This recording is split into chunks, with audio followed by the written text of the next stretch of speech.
Today we're going to talk about something that for decades the United States government said never happened. A unit that didn't exist, operations that never took place, men who fought and died in countries where America officially had no troops. This is the story of MACV SOG, the Military Assistance Command Vietnam Studies and Observations Group, the most elite, most dangerous, most classified special operations unit of the Vietnam War. Studies and Observations Group sounds like a bunch of pencil pushers sitting in an office somewhere analyzing reports. That was exactly the point. That boring bureaucratic name covered up a joint unconventional warfare task force that ran operations across the fence into Laos, Cambodia, and North Vietnam itself. These men hunted the Ho Chi Minh Trail. They snatched prisoners from right under the enemy's nose. They conducted psychological warfare that made Hanoi paranoid for years. And they did all of it while officially not existing.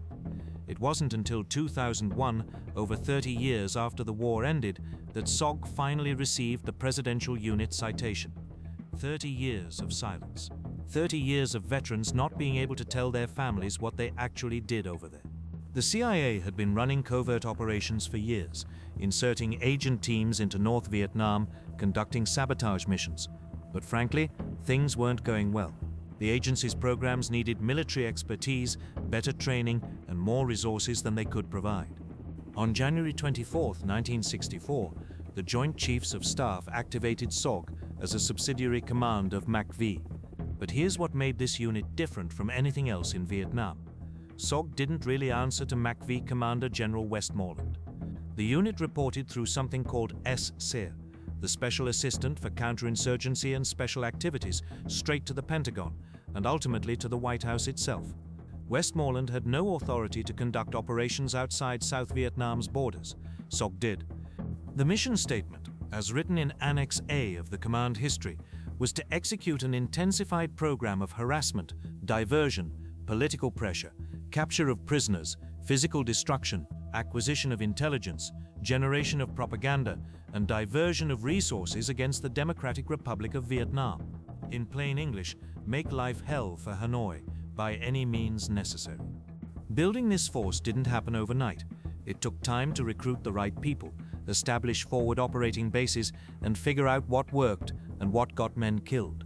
The backbone of SOG was Army Special Forces, Green Berets, already the elite of the Army, men who'd gone through one of the toughest selection and training programs in the military.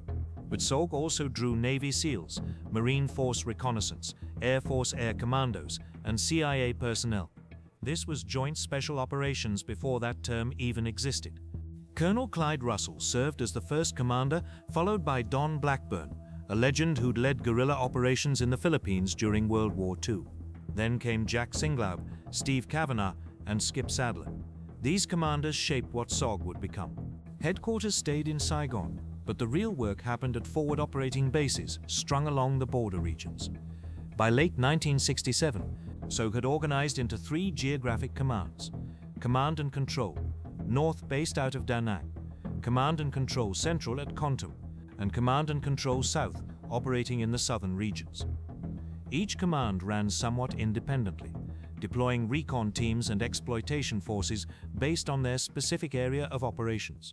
Now let's talk about the heart of SOG operations, the recon teams. Understanding how these teams worked is essential to understanding the entire unit. A typical RT recon team consisted of 2 or 3 Americans and 6 to 9 indigenous personnel. These indigenous fighters were usually montagnards from the Central Highlands, Vietnamese, Nungs, or Khmer Krom. And make no mistake about this, these weren't just interpreters or support personnel. They were warriors, and many of them were among the finest soldiers who served in that entire conflict. The American team leader was designated the 1-0. He ran the show. The 1-1 served as assistant team leader, and the 1-2 typically handled radio communications. On the indigenous side, the 0-1 was their team leader, usually a tough, experienced fighter who'd seen more combat than most American soldiers ever would. Each team had a name that built identity and esprit de corps.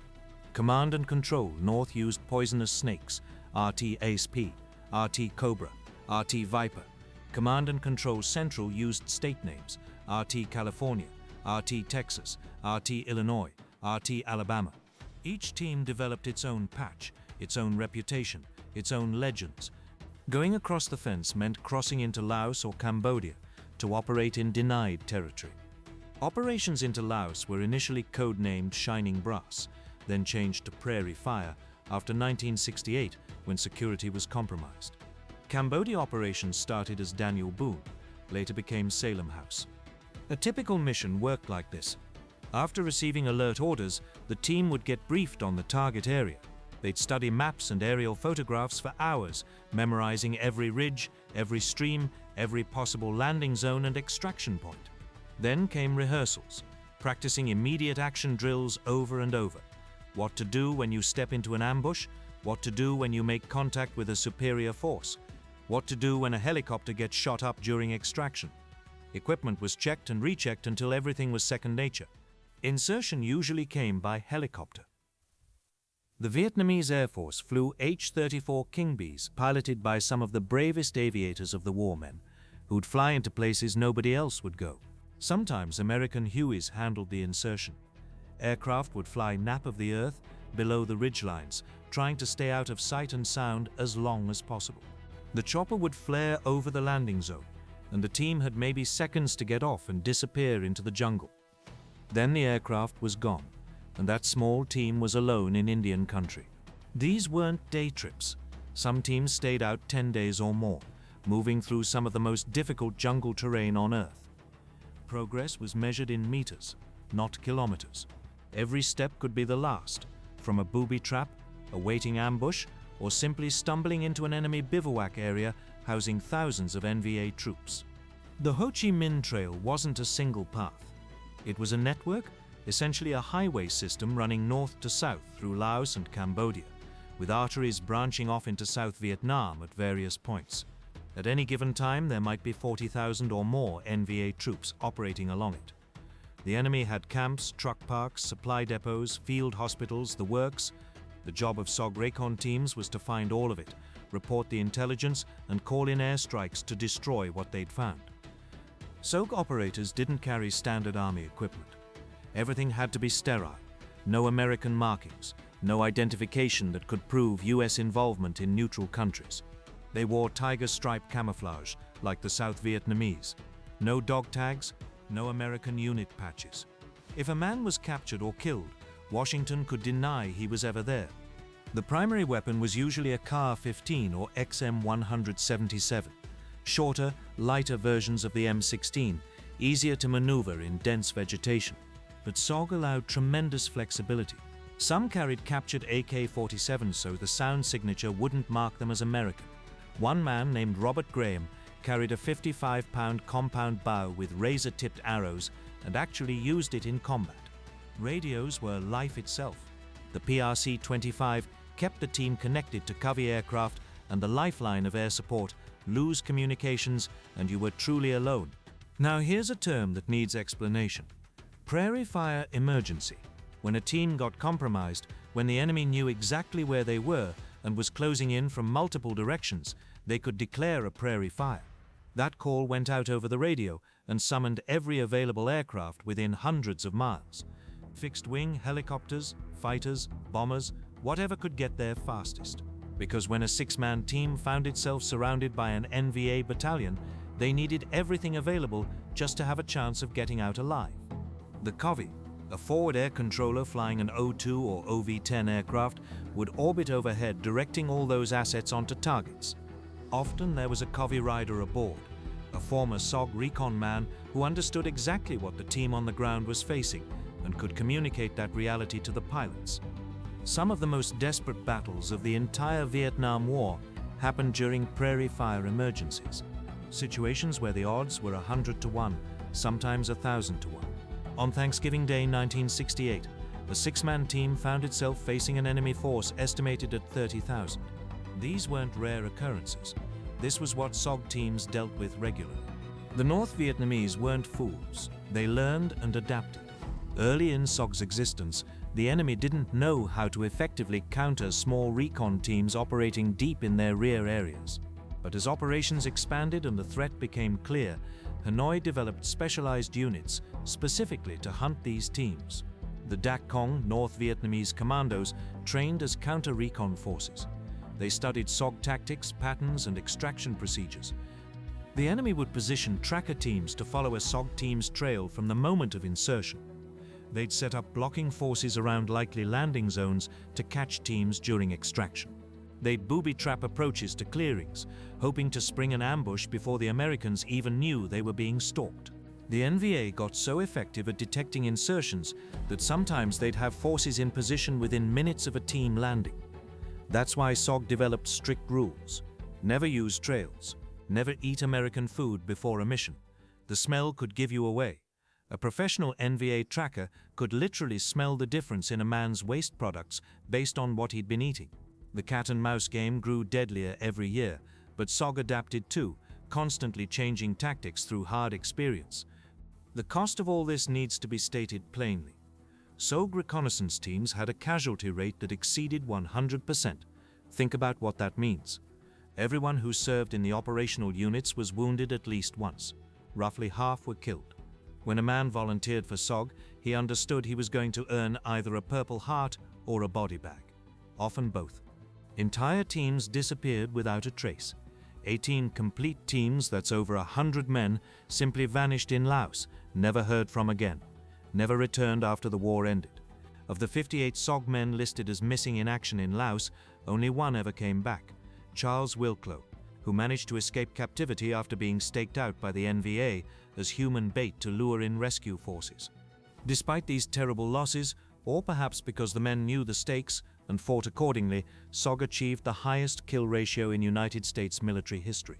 158 enemy killed for every SOG man lost.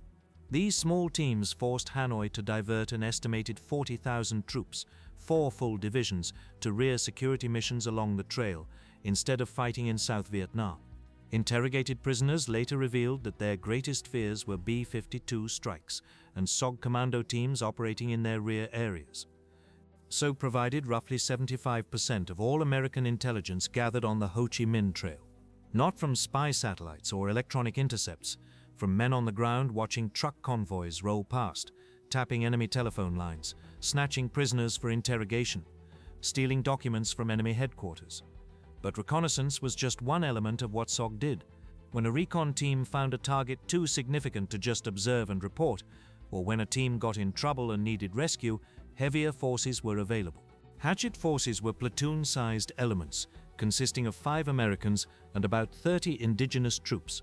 If an RT stepped into serious trouble and needed immediate reinforcement, the Hatchets went in. They could also conduct independent ambushes and raids against targets of opportunity. Combine 2 or more Hatchet forces and you had what was called a Havoc or Hornet force. Put together a full company, SLAM companies, standing for search, location, annihilation, monitor, and you could conduct sustained operations against hardened targets, deep in denied territory. In September 1970, a SLAM operation inserted 150 indigenous troops and 10 Americans into Laos near the trail, with a very specific mission: lure several NVA battalions into a pre-planned kill zone, where fighter bombers could annihilate them. The operation succeeded. The enemy lost an estimated 500 killed in the engagement. The SOG force took about a dozen dead and 40 to 50 wounded. When the New York Times reported on the operation, revealing for the first time that Americans were conducting secret ground operations in Laos, the Pentagon issued official denials that any such thing was happening. One of SOG's most dangerous and emotionally difficult assignments was Bright Light, rescuing American prisoners of war and recovering missing personnel. The Joint Personnel Recovery Center was established in 1966 as part of SOG. When a pilot went down in enemy territory, when intelligence suggested Americans were being held at a location that could be reached, Bright Light teams launched. These were considered the most dangerous missions anyone could draw. Teams went in heavy, no food, 1 canteen of water, the rest of their load consisting of weapons, ammunition, grenades, and sometimes body bags for recovering remains. The success rate was heartbreaking, despite maximum effort.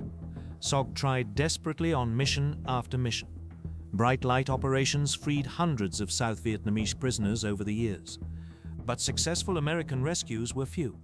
The enemy was sophisticated at moving prisoners frequently and setting elaborate traps for rescue forces.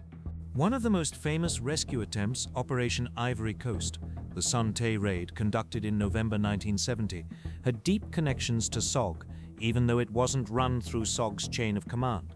The deputy commander of the raid force was Bull Simons, who had created SOG's cross-border reconnaissance operations. The intelligence that first identified Son Tay as a POW camp came from SOG's bright light missions and agent networks. Many personnel on the actual rescue force were SOG veterans. The Son Tay raid was executed perfectly from a tactical standpoint. The prisoners had been moved to another location weeks before the assault. That was the recurring tragedy of bright light. Always close, rarely successful, but never giving up the effort. Not all SOG missions involved direct combat. The Psychological Operations Branch, designated OP-33, later OP-39, ran programs that would impress any spy novelist. The centerpiece was the Sacred Sword of the Patriots League, a completely fictional resistance movement supposedly operating inside North Vietnam.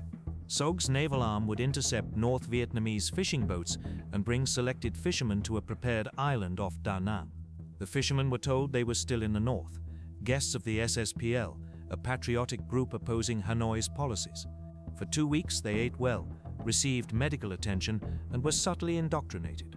Then they were returned to northern waters, carrying secret instructions and radios, all designed to make them look like recruited agents when interrogated by North Vietnamese security. The deception went further. SOG would send birthday cards with hidden microdot messages to Hanoi officials on the wrong birthday. Security services would investigate, find vague instructions, and the recipient's ordinary activities would suddenly look suspicious. Money deposited in foreign banks in their names. The goal was inducing paranoia, making Hanoi waste resources investigating phantom threats. Between 1964 and 1968, SOG dropped 271 million leaflets over North Vietnam. They operated black radio stations that supposedly broadcast from secret resistance bases inside the North. Whether the psychological warfare changed the outcome of the war is debatable, but it certainly diverted enemy attention and resources at crucial times. There's a darker chapter that has to be addressed honestly: the agent operations into North Vietnam. Under Thought Plan 34A, SOG inherited the CIA's program of inserting South Vietnamese agents into the North. These agents would parachute into remote areas, establish cover identities, and report intelligence while supposedly building resistance networks for future operations. Almost none of them survived. North Vietnamese security services were ruthless and extraordinarily efficient. They captured teams, turned the radio operators through torture or persuasion, and continued broadcasting back to SOG as if nothing had happened. When SOG headquarters requested supplies and reinforcements for these supposedly active teams, the enemy arranged reception committees. Supplies and new agents parachuted directly into waiting ambushes. From 1960 to 1968, both the CIA and SOG sent 456 South Vietnamese agents to their deaths or to decades-long imprisonment in northern labor camps. Hanoi was running one of the most successful counterintelligence operations since World War II, and the Americans fed it for years before finally accepting the bitter truth. So eventually shifted to Strutter, short-term road watch, and target acquisition, using small, all-Vietnamese teams for brief missions conducted closer to the border, with serious efforts made to actually extract them when their work was complete. It was a hard-learned lesson, paid for with hundreds of lives. Now we need to talk about the men who made SOG what it was, because no history of this unit is complete without honoring them. SOG produced more Medal of Honor recipients per capita than any other unit in Vietnam. 13 men received the nation's highest award for actions conducted on SOG operations.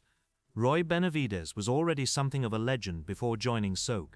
He'd stepped on a landmine in 1965 and was told by doctors he would never walk again. Every night in the hospital, against medical orders, he would pull himself out of bed and fight to rebuild his shattered legs. He eventually walked out of that hospital and returned to Vietnam. On May 2, 1968, a 12-man team was surrounded by approximately 1,000 NVA troops near Loc Ninh. Benavides heard the desperate radio calls at his forward operating base. he jumped onto a helicopter carrying only a knife and his medical bag. For 6 hours, he made repeated trips across bullet-swept ground, rescuing wounded teammates, recovering classified documents, fighting hand-to-hand when necessary. He sustained 37 separate wounds. When extraction finally came, medics thought he was dead. A doctor was about to zip him into a body bag when Benavidez spit in the man's face to prove he was alive.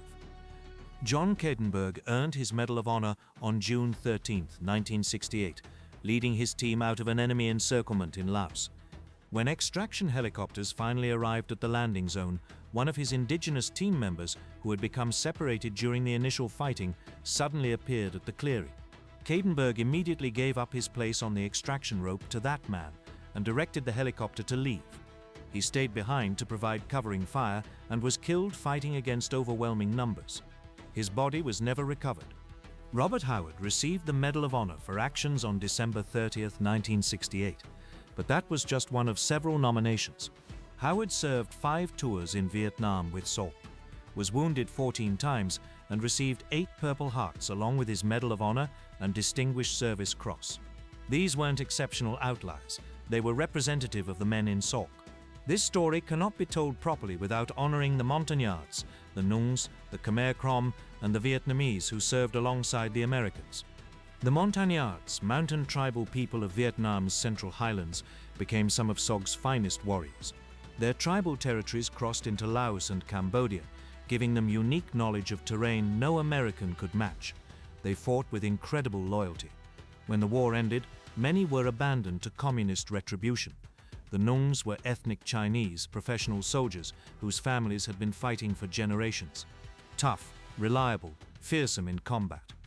These indigenous fighters weren't interpreters tagging along with American teams. They were the majority of every formation. They died in far greater numbers than the Americans they served beside. Most of their names are lost to history. No discussion of SOG can be complete without acknowledging the aviators who made everything possible. The 20th Special Operations Squadron, call sign Green Hornets, flew Huey gunships and transports in direct support of SOG. These pilots would fly into landing zones any rational aviator would refuse, hovering under intense fire while teams climbed aboard extraction ropes. The Vietnamese Air Force's 219th Helicopter Squadron, the King Bees, flew aging H-34 helicopters into hell and somehow flew them back. They lost pilots at a staggering rate, yet survivors kept volunteering. The Covey controllers, the Jolly Green rescue crews, every pilot who answered prairie fire calls, all were essential to SOG's mission. After 1970, SOG began winding down as part of Nixon's Vietnamization policy and the broader American withdrawal from Southeast Asia. The 5th Special Forces Group, SOG's largest source of volunteers, returned to Fort Bragg in March 1971. The Cooper Church Amendment passed by Congress prohibited American ground forces from participating in operations inside Cambodia and Laos. SOG's cross-border work increasingly shifted to all Vietnamese teams operating without American advisors on the ground. On April 30, 1972, MACV SOG was officially deactivated. The remnants were renamed Strategic Technical Directorate Assistance Team 158, supporting the transfer of operations to South Vietnamese control. The final missions were run by all Vietnamese teams continuing work the Americans had started. But without American advisors present, without the full weight of U.S. air support readily available, these operations became even more dangerous than before. Many of those final indigenous operators were killed or captured when South Vietnam collapsed in 1975.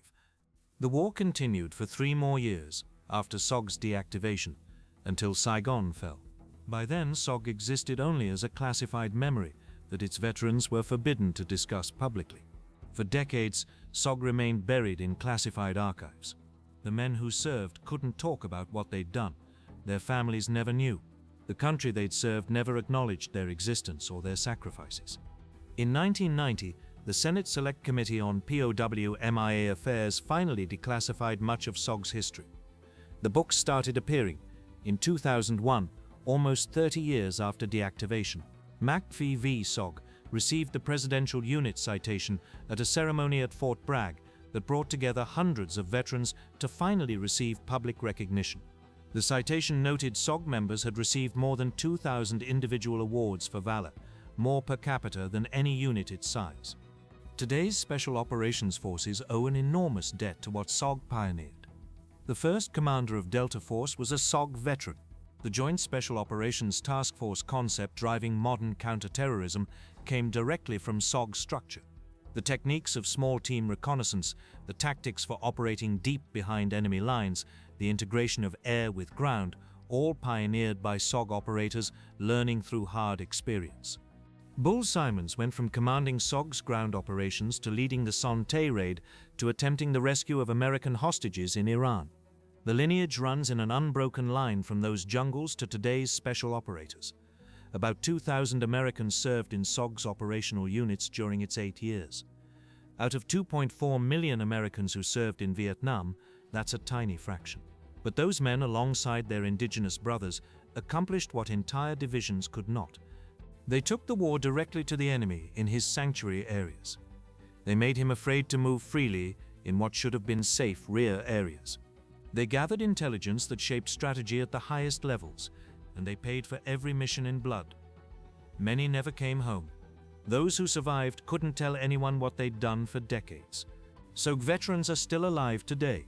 Some continue searching for the remains of teammates lost in Laos and Cambodia. Some are still working for proper recognition. The podcasts and books by men like John Stryker Meyer preserve this history for future generations. The Studies and Observations Group officially observed nothing and studied nothing. The name was designed to be forgettable. But behind that bland cover, extraordinary men accomplished extraordinary things. Their story deserves to be remembered, and now you know it.